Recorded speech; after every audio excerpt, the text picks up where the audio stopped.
Olá, meu querido, minha querida. Aqui quem está falando é o pastor e professor Arthur Eduardo. Eu estou fazendo esse vídeo que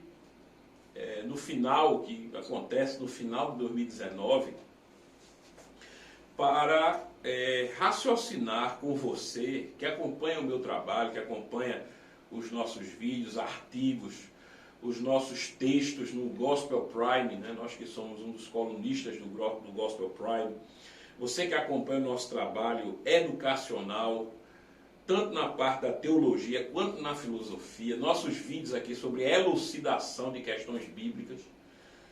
Eu estou fazendo esse vídeo para que nós venhamos a compartilhar alguns pontos que eu acho importantes. Primeiro, para quem não me conhece, eu não gosto de estar falando, de me ater a questões que são óbvias. Já tem muita gente falando de questões óbvias. Há pessoas que falam sobre o problema do pecado. Então isso é uma questão que deve ser trabalhada, deve ser discutida, mas já tem muitas pessoas falando sobre isso. Então eu não faço um vídeo normalmente para falar daquilo que é flagrante. Eu gosto de abordar questões que são mais sutis, questões que não são tão aparentes, mas isso não quer dizer que não são tão importantes ou mais importantes do que essas outras questões. Ok? Então é por isso que eu gosto de falar esses assuntos. Algumas pessoas podem não entender, achar que eu estou me referindo a algo que diz respeito somente àquelas pessoas, por exemplo, que estudam ou que estão fazendo um curso universitário. Nada disso. O que eu falo, o que eu abordo é essencialmente para todas as pessoas. E eu procuro também trabalhar uma linguagem que seja acessível. Porque nós podemos falar de coisas simples de modo tão complexo que as pessoas não entendam. E pensem que nós estamos falando sobre coisas complexas. Não porque a coisa é complexa em si, mas porque a linguagem, a abordagem, ela é complexa. Deve sempre ser o contrário, não é? Um bom orador, um bom professor, ele deve abordar questões, inclusive as complexas, transformando-a em algo simples, para que o maior número de pessoas entendam. Hoje na academia nós vemos que as pessoas elas se esforçam para serem prolixas, indo na contramão daquilo que o mundo, de um modo geral, está requerendo. O mundo está requerendo uma linguagem cada vez mais simples, acessível, que seja realmente que alcance as pessoas em vários nichos, aonde elas estiverem. Então esse é o meu objetivo.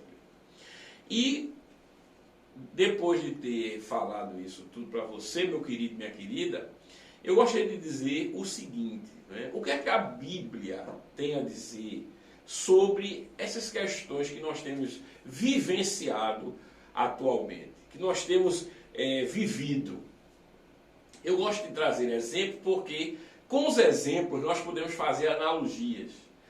E aí imaginar algo que está sendo trabalhado na realidade. Veja, eu não estou apenas e tão somente trabalhando questões abstratas. Eu quero trazer exemplos concretos.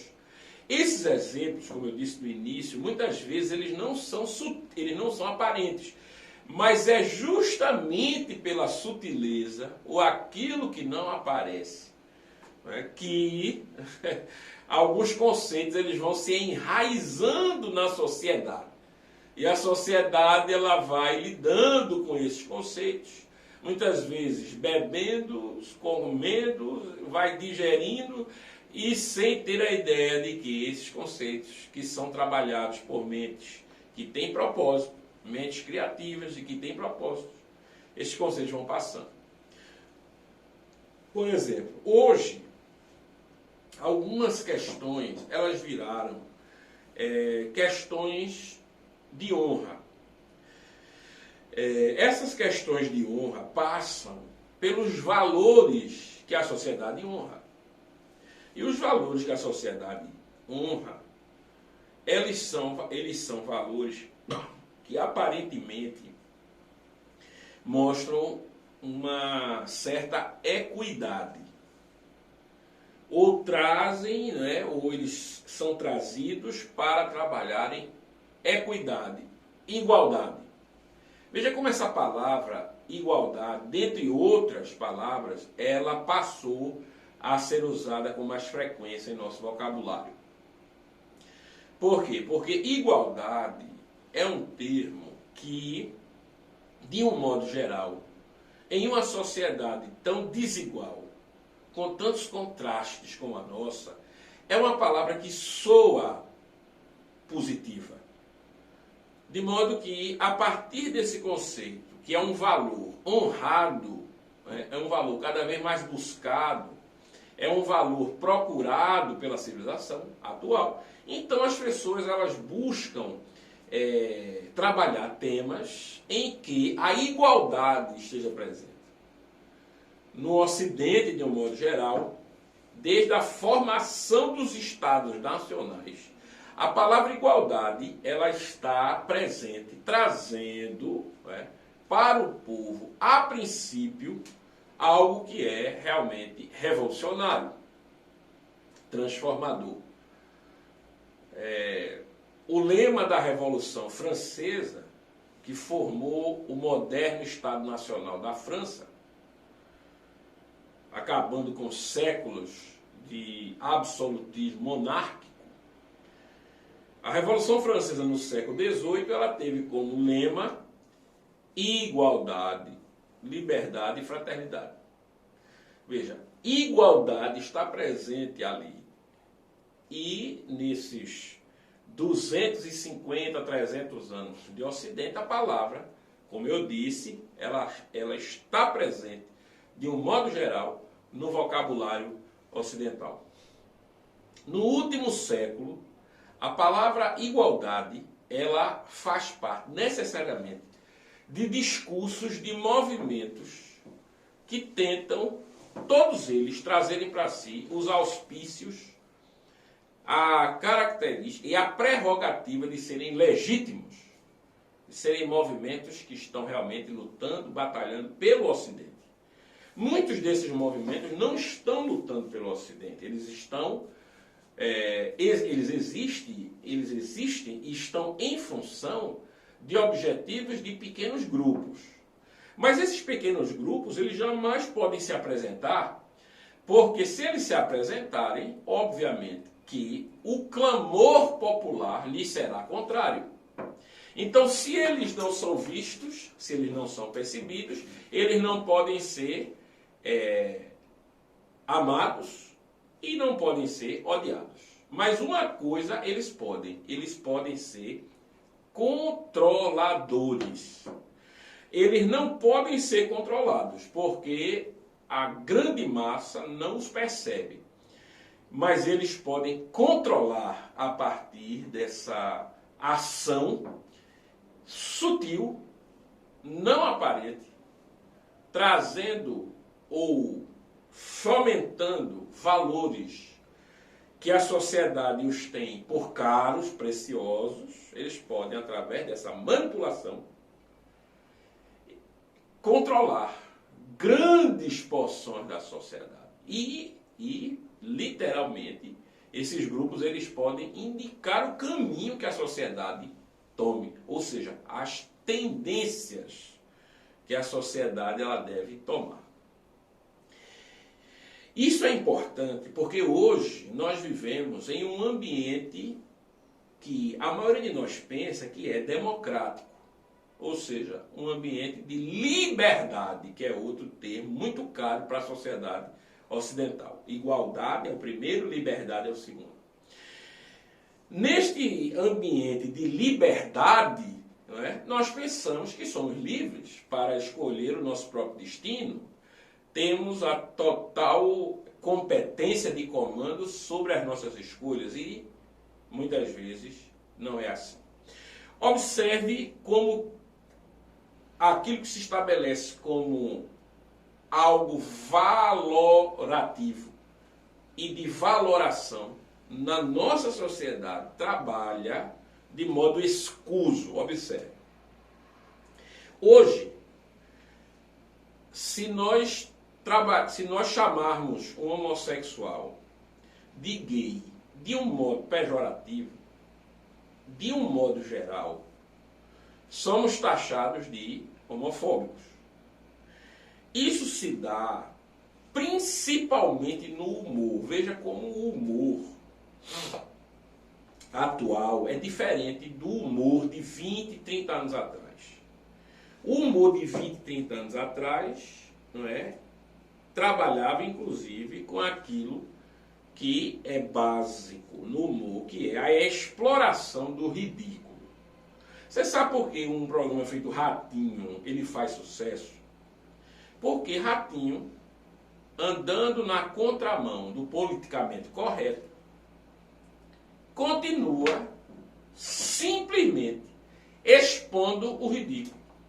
Se aparece alguém narigudo e assanhado, o que é aparentemente ridículo, esta pessoa vai provocar humor. Veja, em programas que aderiram à política do politicamente correto, não há mais nenhum tipo de menção, por exemplo, a quaisquer deficiências. Por quê? Porque aquilo se tornou politicamente incorreto.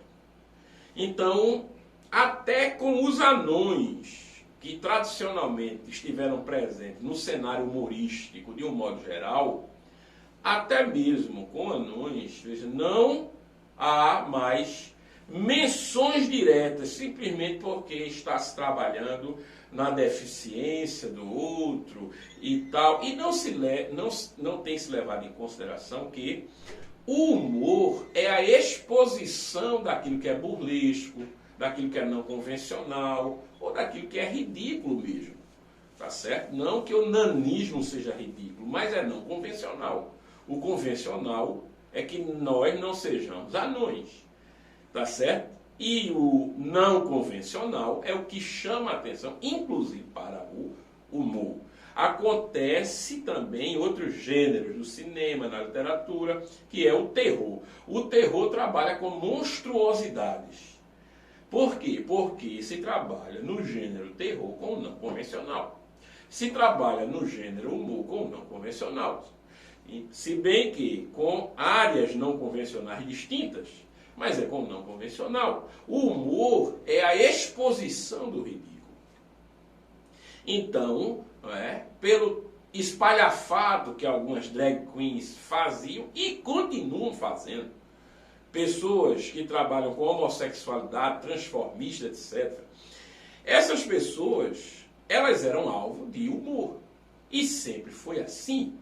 Sempre foi assim, não necessariamente para se denegrir a imagem do homossexual, mas para se trabalhar o humor.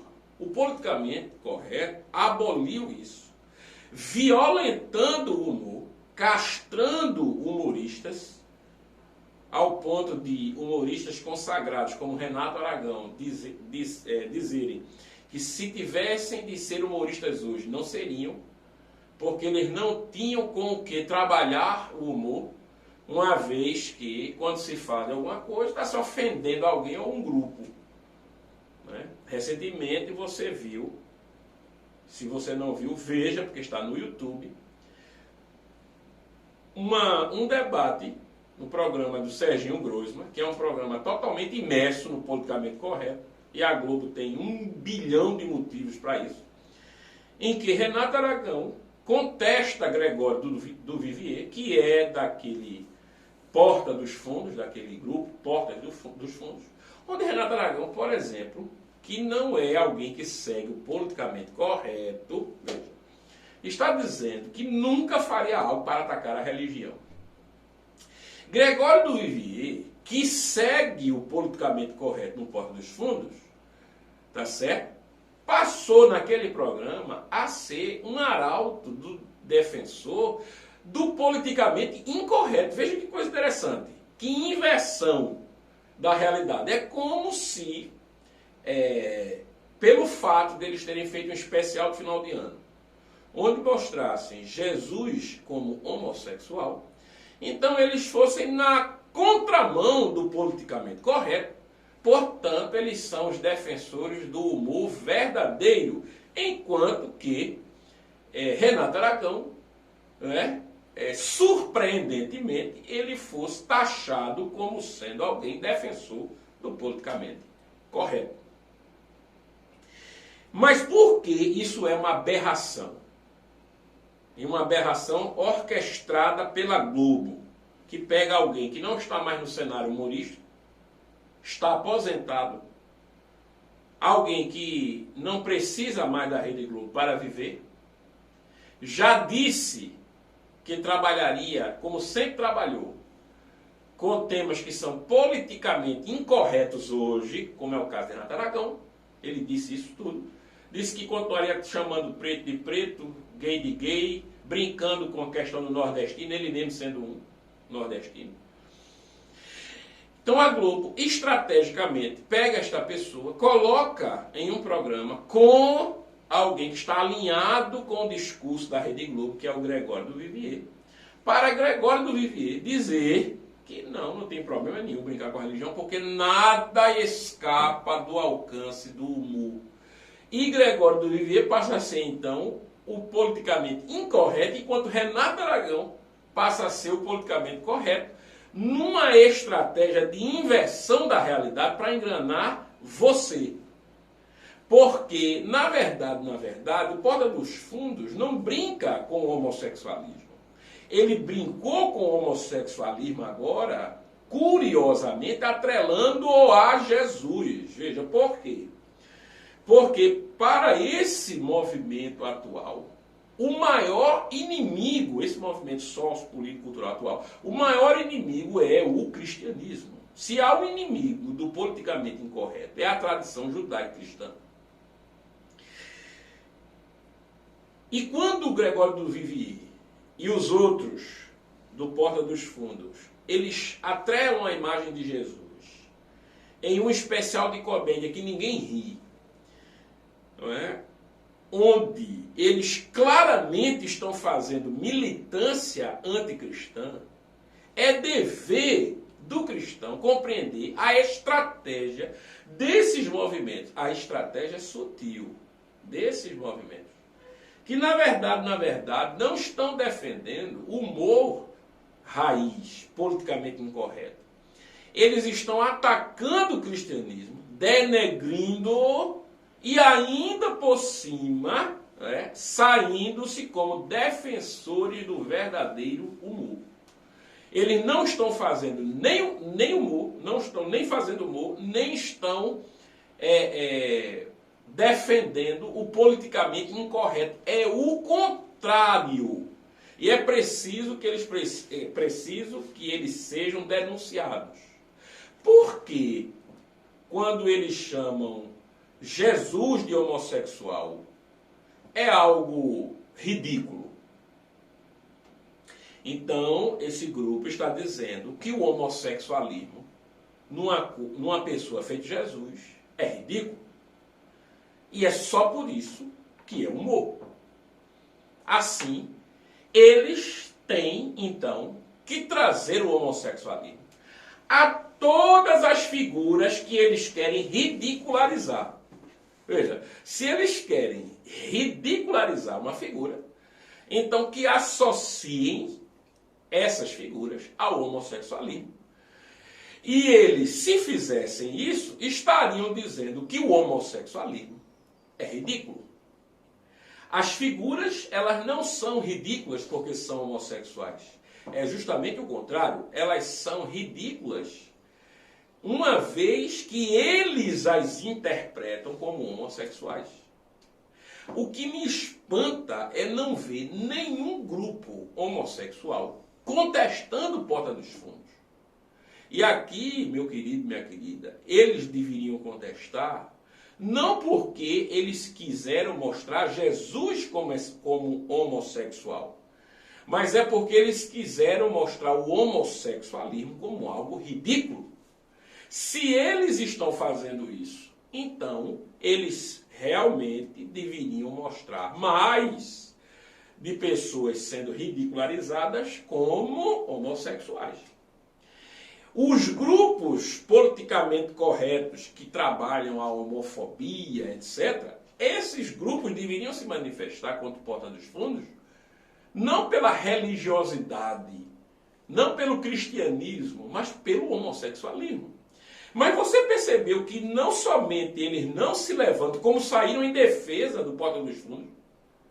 Veja, o Porta dos Fundos ele foi defendido e está sendo veementemente por todos esses grupos, uns conscientemente e outros inconscientemente.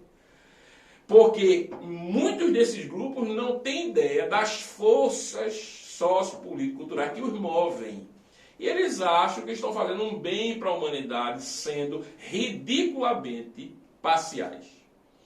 Quando um grupo ele é seletivo no humor, observa-se que o que ele está fazendo não é mais humor, é militância. E aqui, mais uma vez, meu querido, minha querida, voltamos à questão sociopolítico-cultural. O que nós temos visto na televisão não é entretenimento. O que nós temos visto nesse programa, que ilustra, é um exemplo só, que ilustra o que eu estou dizendo, não é entretenimento, é militância. Tudo tem se reduzido a militância.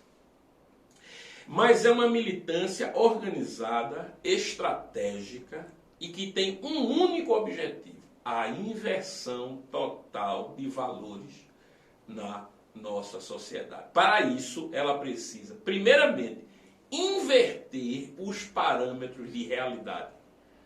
Então, veja só, quem é intolerante, quem é difamador, quem é misógino de verdade, quem é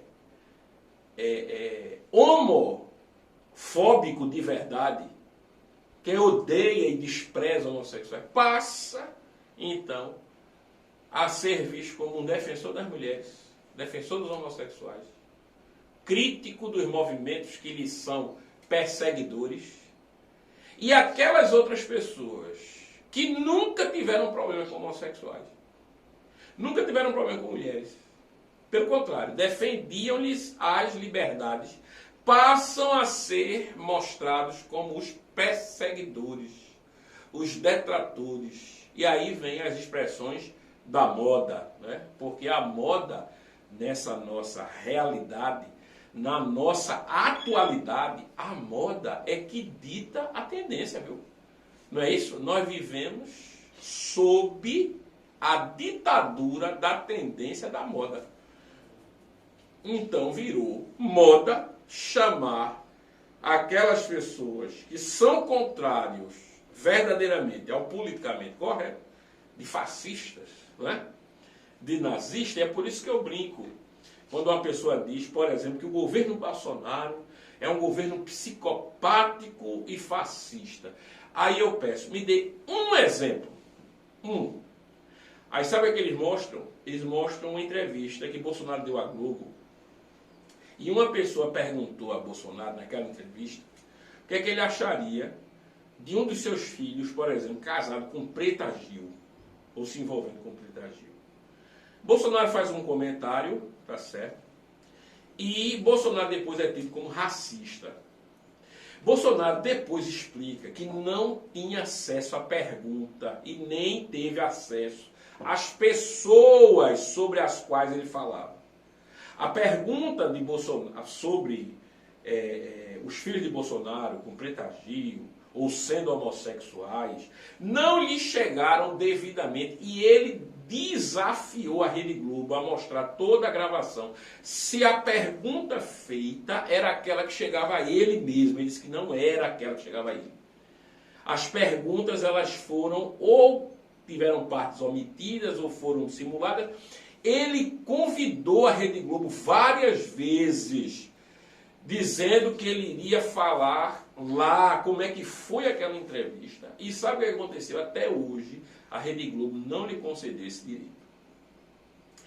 Bolsonaro falou no norte do país que tinha que metralhar a petralhada no comício. Ou seja, nas eleições para presidente, nas quais ele foi vitorioso, ele disse, vamos metralhar a petralhada aqui.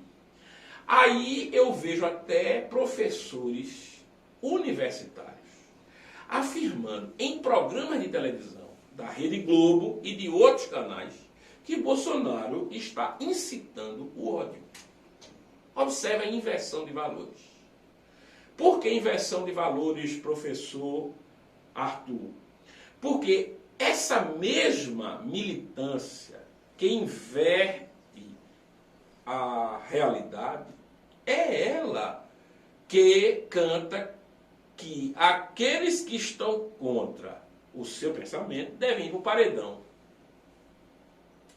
Ou você já não ouviu esse mote? 1, 2, 3, 4, 5 mil, o lugar do fascista é na ponta do fuzil. Aquelas pessoas a quem eles taxaram como fascistas, que são as que lhes são contrárias, devem ir para o paredão. Mas não é somente isso. Nós temos professores universitários, líderes sindicais, atores, todos eles com o mesmo discurso.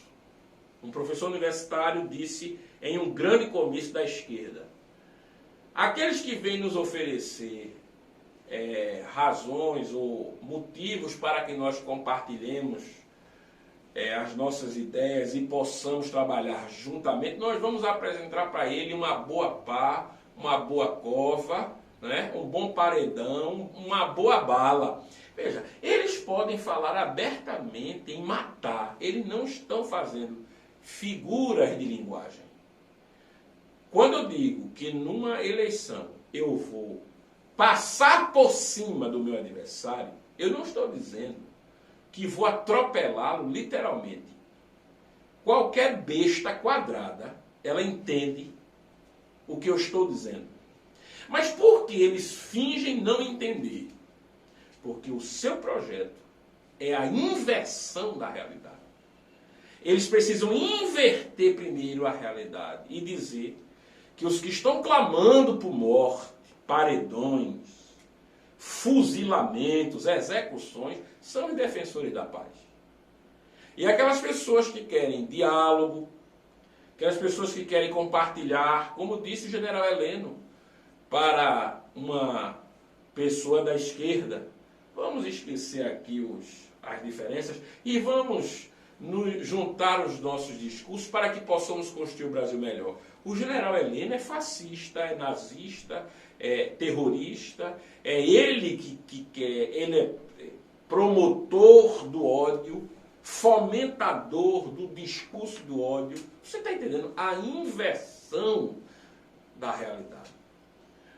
O Gregório do Vivier, que chamou Jesus de bicha, de bimba louca, né? no especial de Portas dos Fundos, ele está fazendo uma piada salutar, mesmo atrelando Jesus, né, ao ridículo. E qual é o ridículo?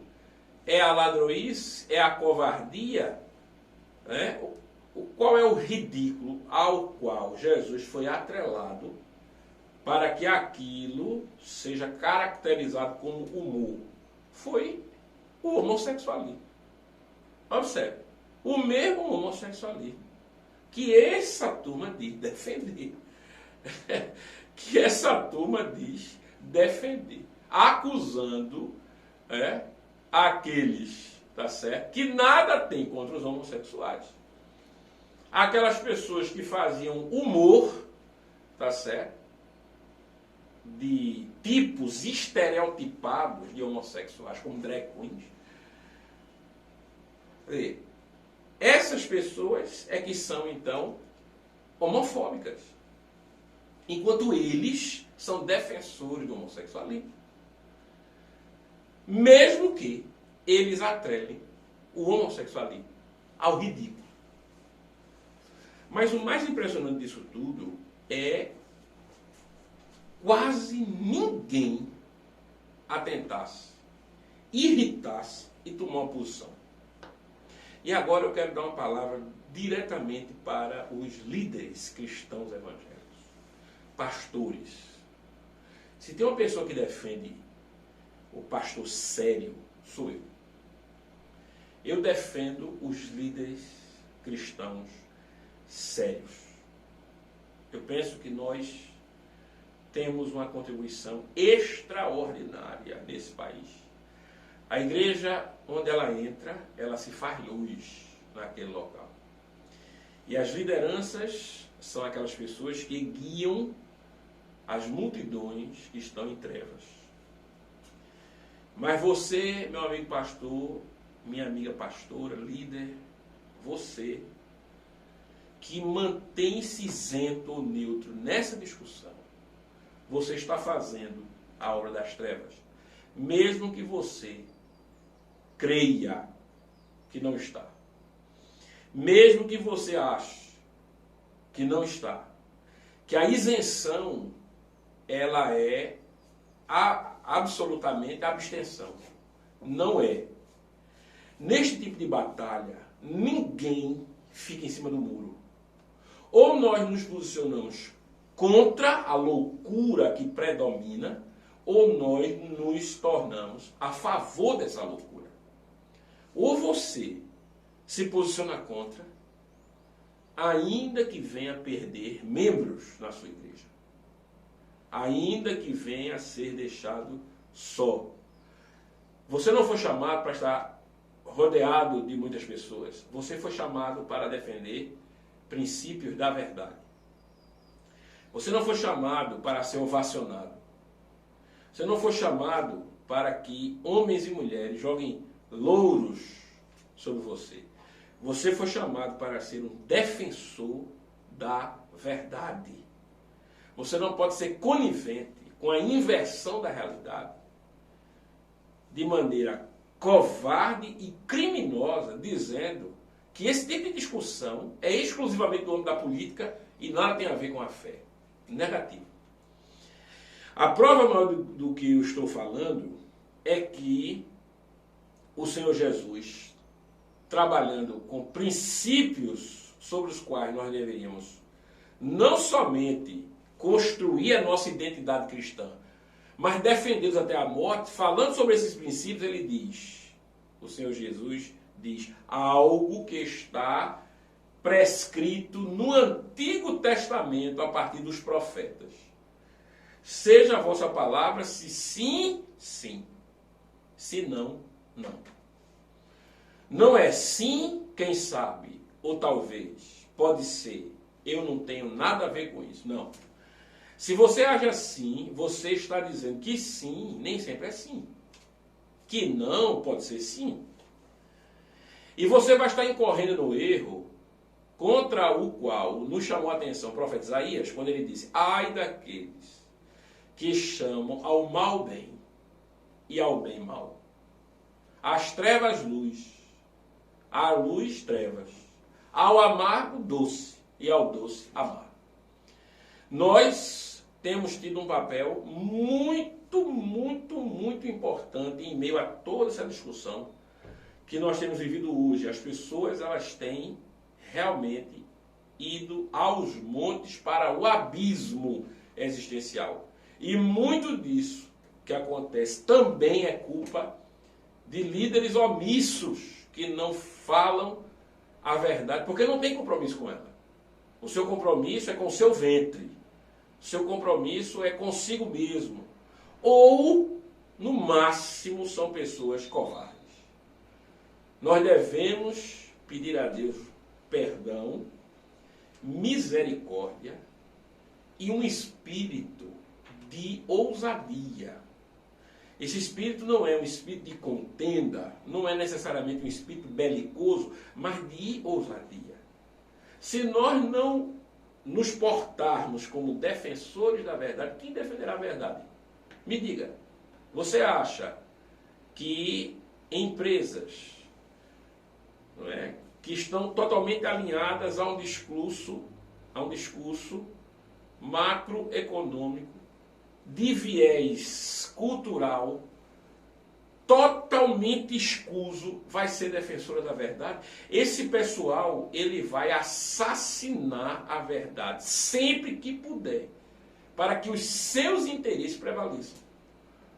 E nós que dizemos defender a verdade, que dizemos, né, que somos arautos da verdade, que afirmamos que nós mesmos não somos a verdade, nem somos detentores da verdade, mas propagamos a verdade. Nós que dizemos que Jesus é a verdade, que o ensino do Mestre é a verdade, que a palavra de Deus é a verdade, como o próprio Jesus diz: Pai, santifica-os na verdade, a tua palavra é a verdade. João 17:17. Nós que somos amigos da verdade, filhos da verdade, nós estamos fugindo da verdade, trabalhando com o erro, porque a omissão, não se engane, é um tipo de engano. Então, essa palavra, ela existe para, primeiro, esclarecer, trazer questões que não são tão aparentes para você, que muitas vezes não consegue enxergar o mal por trás disso tudo, né?